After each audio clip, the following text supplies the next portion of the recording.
Since exactly when was being a tryhard a negative thing? When winning in any competitive game, you'll occasionally get a salty opponent insisting that you are, in fact, a tryhard.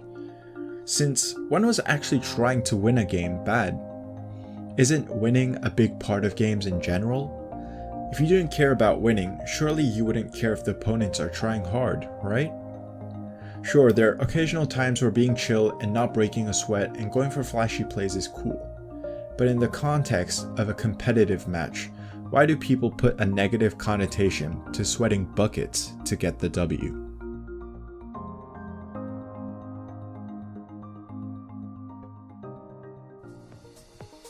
Let's take a step back and look at it through a wider scope.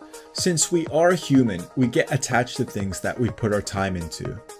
I'd say only a handful of people are competitive right out the gate when starting a new sport or game because that is their personality, but for other people, they go into the sport or game with the intention to learn or just try it out. Let's say they enjoy it and so they continue with it and start developing their skills. That is when they start competing against actual opponents to put their acquired skills to the test. Now, more often than not, they'll lose their first few matches, which will help them realize what they need to improve on. But once they have the ball rolling, that's when the competitiveness sets in.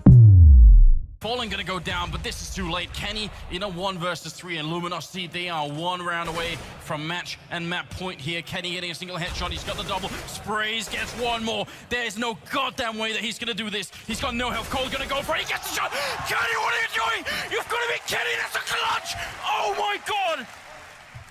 There's no turning back from this point. They've delved into the game to the point where they have experienced both wins and losses to actually experience how good a win feels.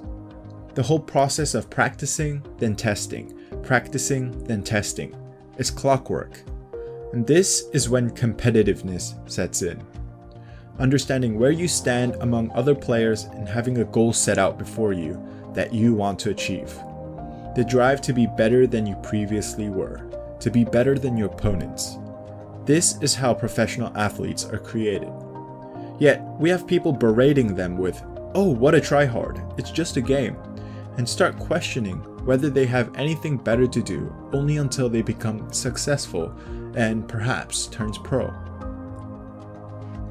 If a person is passionate about a competitive game, whether it be traditional sport or online, and has put in hours and hours of practice into it, it's obviously clear that that person values the game over other things.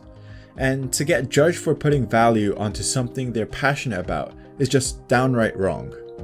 In a more general sense, the haters are essentially telling you that getting better at something is not cool because their time management isn't as dedicated as their opponents.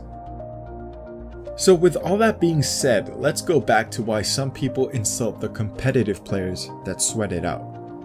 Sure, there are the few sore winners who rub their win in their opponents' faces and see nothing more to the game than just the win. But perhaps it's not actually the competitive players that they have a problem with. Perhaps it's themselves.